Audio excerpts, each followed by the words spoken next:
Welcome back to Cheche.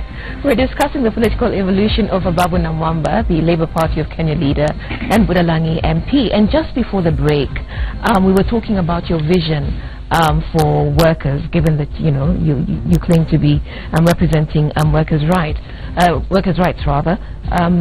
Charles, I'll allow you to pursue the point you were making on shared ideology. Yeah, mine was if you say one of the main reasons why you are supporting the administration to go on after August 8th is because you share ideologies. Labour Party, you say, top on the agenda is the welfare of workers, labour issues. And I asked, what is it that Labour can count on and say, this, the Jubilee government did right as far as labour issues are concerned? Let me clarify that the ideological anchor, the characterization of Labour Party goes beyond workers. Workers are part of it, but it's broader. Our ideological foundation is social democracy. We are a social democratic party, as it were. And that's the same thing with ODM. Social democratic parties are many in the world, including ANC in South Africa. So many parties lay claim to social democracy. It depends on where you anchor your social democracy. You can have social democracy as an empty amorphous ideology, or you can have social democracy where you anchor it on justice and equity, as we have done. So when you talk about justice and equity, we want to see equity in the distribution of resources. We want to see justice in access to opportunities, so that today if you go for a job opportunity, as you enter a job interview, you know that you have as equal an opportunity as the next person. Basically, to paraphrase Martin Luther King, you want a country where your children are judged not by the color of their skin, but the content of their character, not by where they come from, but what they can bring to bear on service to the people or to the nation in terms of their ability. Now, we believe that in terms of workers and the wage bill, this country can do a lot better. We can definitely do better. Kenya is very unequal. You have a lot of people earning too much and too many people earning too little.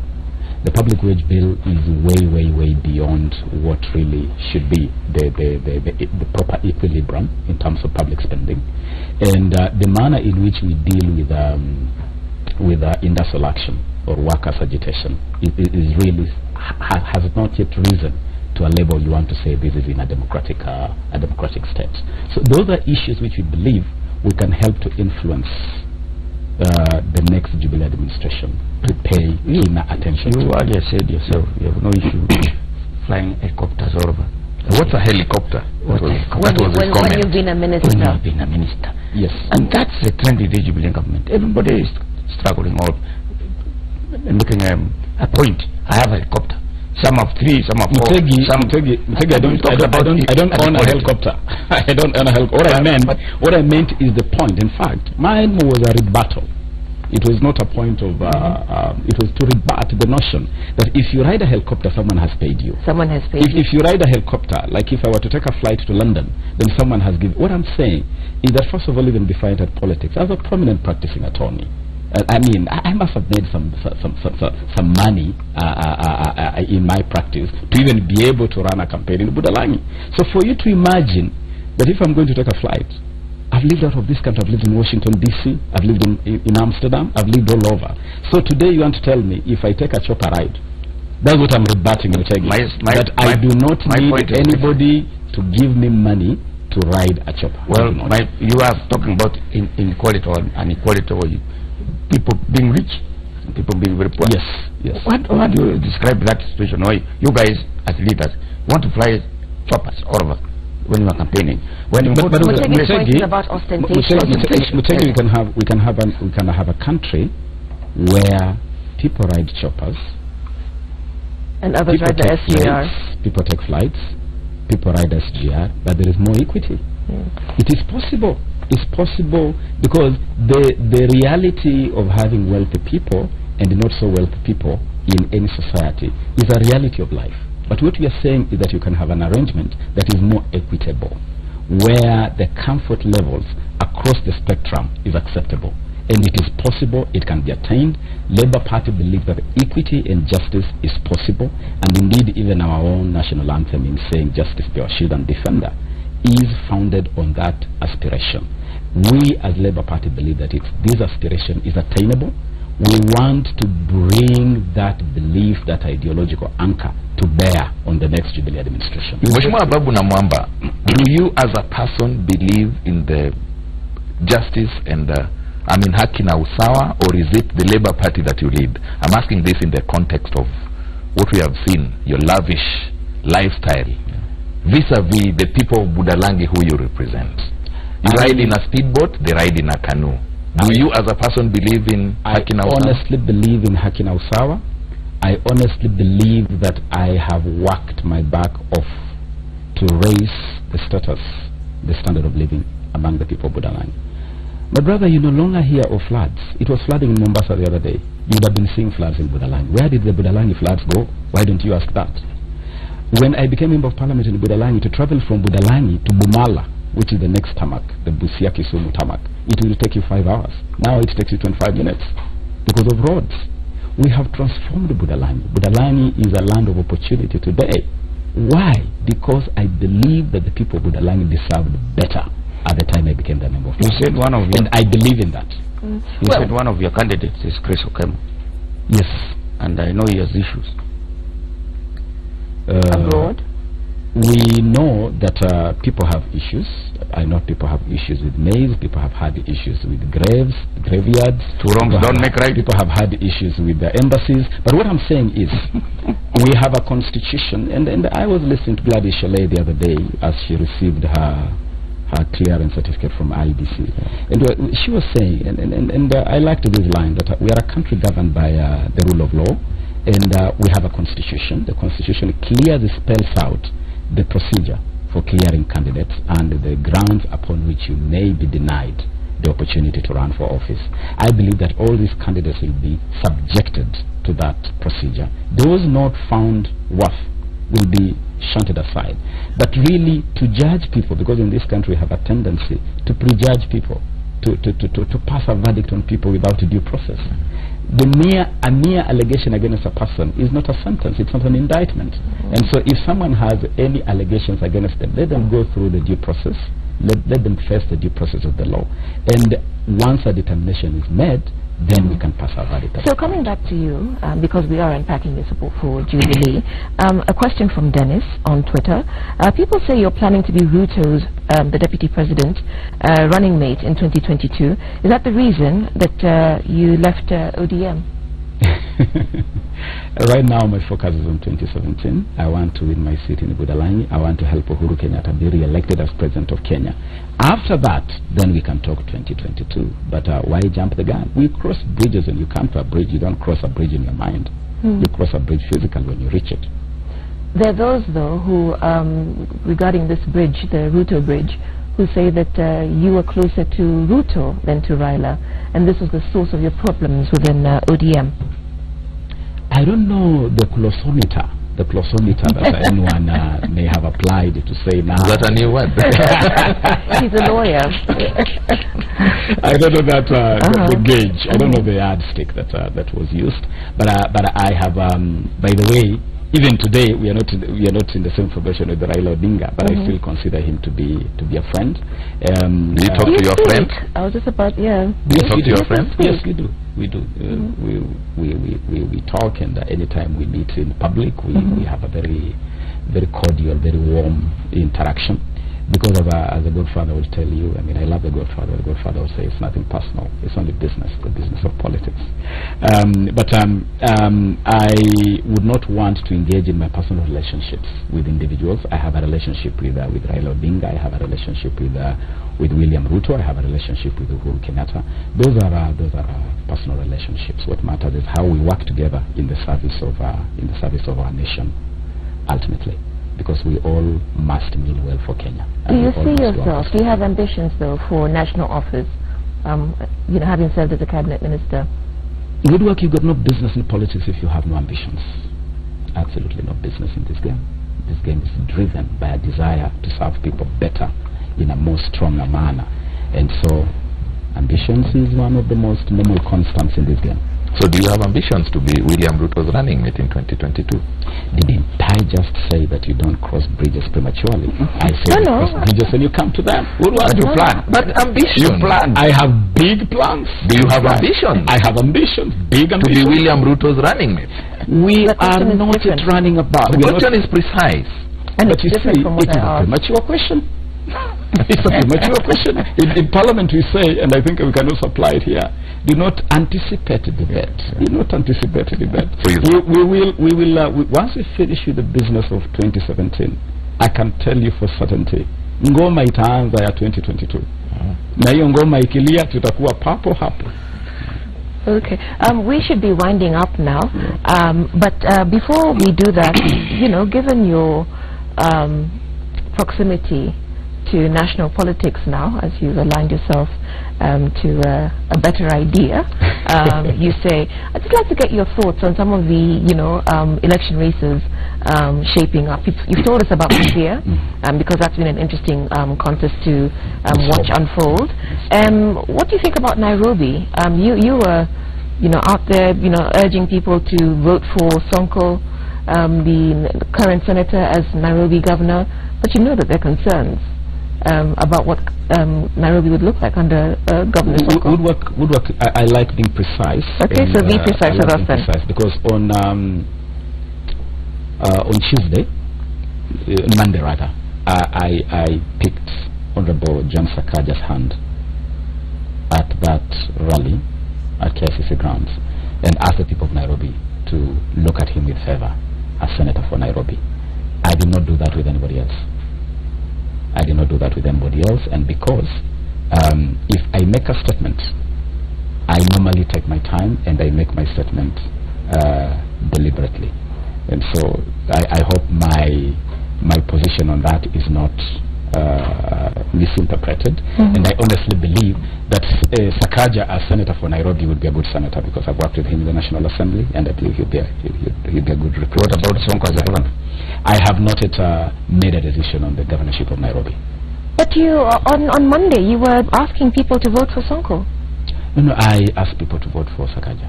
You asked for people to vote for Sakaja. In fact, you used tribal terms. If you're looking for the Mulembe face, here it is. It was not tribal. It was just demographic reality, where people keep on saying, where is the national face? In fact, it's the earlier speaker who described the face of the Nairobi candidates on Jubilee and said, if you look at that team, you can actually see the face of Kenya. And I reinforce that point by saying, if you're looking for a Mulembe face, Sakaja for you is a Mulembe face in that. Okay, fair enough. We're winding up. Your thoughts on another interesting you know, Western politics, because you've talked about NASA and, you know, having worked with these people. There's a feeling that there's too much Mulembe in NASA. You know, you have the principals, Moses Wetangula, Musalia Mudavadi. What do you think happens to them, you know, given... In fact, if you ask me, there is no Mulembe in NASA. The Mulembe nation has been sold a lie. What lie is that? They have been sold a hot air. Because if you look at the NASA formation, the first two positions, the first position of the presidential, in fact, there are only two positions. Let us be honest with one another. There are only two positions, the president and the deputy president. And the president is not Mulembe, the last time I checked. The deputy president is certainly not a son of Mulembe, the last time I checked. And so, as far as the Mulembe nation is concerned, they have been sold a God's gizzards, as I said earlier. They have been sold. It was kidney, you said earlier. What about Jubilee? Is there a Mulembe face in Jubilee? You see, let me tell you something. First of all, yes, if you look at the leadership and the cabinet of Uhuru, there are people there from the Mulembe nation, like Eugene Wamalwa, like Judy Wahungu. You said there are only two positions. I'm talking about, you just asked me about whether there is anybody in the Mulembe nation. I mean, in the Mulembe in Jubilee, and I'm just telling you, I'm mentioning to you the faces that are in the Uhuru government from the Mulembe nation. But the point I wanted to make is that you become a part of government by working for the formation of that government. And if you want to be part of a government, you got to work towards that. And that's why the other day I was challenging the Mulembe nation. if you want to be part of the Uhuru Kenyatta government, then be part of the pursuit of that government. You do not sit back and fight a man to the ground, and then after he has formed government, you want to run and say, why is our face in this government? You are not there. Yes, and so if you want to be part of Uhuru Kenyatta's next government, work with Uhuru Kenyatta today, and you'll be part of his government. And if you want to be part of NASA government, work with the NASA people to be part of that government, but don't lie to the people. Don't lie to the people by creating positions that do not exist. Just tell people Musalia Mudavadi will be a cabinet secretary. Wetangula, I don't know whether he will resign from Bungoma senator to become cabinet secretary. I don't know how they are going to work it out, but I think Wetangula knows at the back of his mind that NASA will not win, so he better have insurance in running for Bungoma senator. But don't lie to the people that you will create some fancy titles which do not exist. Just tell the people. Like I believe Uhuru will tell you, if he forms government tomorrow, he may have 1 or 2 people from the Mlembe Nation in his cabinet. He's not going to lie to you that he will create some fancy title that don't exist. Because as I've said, Woodwork, we cannot allow NASA, that the first thing NASA will deliver to Kenyans in the unlikely event of the election will be an expensive constitutional referendum. Kenya does not need that. So as we wind up, let me just leave you some. And not a referendum for anything progressive, a referendum to create positions to be shared among its 5 men. Some feedback from our viewers. No man, no youth. Ababu, like many over-ambitious politicians, is simply looking for recognition and favors, but not leading Budalangi people to a better place. That's Ishmael in Budalangi is in a very, very good place today. On the right track. I will give you my vote. For presidency in 10 years, Namwamba. If Namwamba was and is confident, why was he ferrying young men from Nairobi to register as voters in Budalangi? Namwamba, you're being used as a weapon to make Kenyans go on suffering under Jubilee looters. In fact, Ababu is a sincere leader. Give him a chance. Mr. Ababu, we know you did not leave ODM for your wish, but because of the money you were paid. Ababu has failed. He's only digging his own grave. It's Rala and party fashion for him. Corruption in the committee he headed, the certificate okay, it's not very well constructed, but you know, basically talking about allegations. And then this final one, I generally like Ababu, and I'd like to talk to him and share 2 or 3 words. I think this is someone who might want to join your party. I think you should come to the gates of the Citizen Studios. No. This is not a recruitment. No, it's not a recruit. We don't recruit here. But what you can do is let your sympathizers know how they can find you, engage with Labour if they want to sign up, if you've got something. I think Ababu is in the wrong position. Let's watch and see. And that's Alvin from Western. So a good mix. There's a lot of criticism, but there are those who are hailing you for what they see is an independent move. So as we wind up now, panelists, very quickly, your thoughts. The question we asked our viewers, was the move a better idea for Ababu? I'm not sure, because I don't know much about Western politics, but judging by what he has said now, he seems to be very confident that he'll get back his seat. There's about other things, about issues. I think in his thinking about Labour, I think he would be more closer to ODM than Jubilee. Yeah. Joe? One thing that I pick out is politics is about interest, and Ababu Namwamba knows where his bread is buttered. But there's a particular thing I like about this gentleman. The zeal. I don't have the passionometer, so I'll use the word zeal. The zeal with which Ababu does his thing. When Ababu was generally in ODM, he pushed it like a real general. Now that he's in Jubilee, you'd think he's the Secretary General of Jubilee. And I think he has the zeal. May I just correct that word, that I'm not in Jubilee. I'm the party leader of Labour Party, a party that is supporting the re-election of Uhuru Kenyatta and his deputy William Ruto. Sorry about that. But when you're pushing the administration's normally when I believe in something, thought, huh? Yes. Go ahead. I can go. Yes. When I believe in something, I believe in it. I take time to make decisions, but when I make decisions, I mean what I say, and I say what I mean. And I can assure my supporters, my followers, the Labour Party members out there, that the decision to support Uhuru is a progressive decision.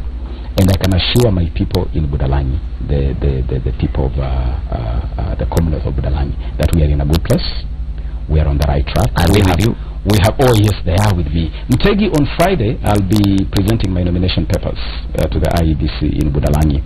And come to Budalangi or just send a camera to Budalangi. What is Ababu Smart? Ababu Smart is the description that my people in Budalangi have baptized me. And I think it's about what they call smart impact. Smart impact because they see smart impact in everything we have done. So it's not intellectual, it's that you have... Of course intellectual, it starts with the intellect. It starts with the intellect, but more importantly for them, because people in Budalangi don't eat intellect. People in Budalangi wanted someone to fix floods. We have fixed floods.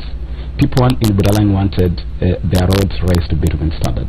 We have raised roads to bitumen standards. They wanted electricity. They wanted expanded agriculture. They wanted better healthcare, better education. Budalangi is the only constituency in Kenya Woodwork that has used CDF money to construct a university campus. No other constituency in this country. And so Ababu Smart is about smart impact that has been seen in Budalangi and beyond. And even when I was Minister for Sports, I'm the only one who finally cracked. And you've made your I cracked the puzzle of the Sports Act and gave this country the sports law. Okay, and so that's all we have time Ababu for. Ababu Smart is about smart impact. You've pitched, you've campaigned, yes. And so we'll see you on Friday. On Friday in Budalangi. Yes. We have a debt. So that's all we have time for.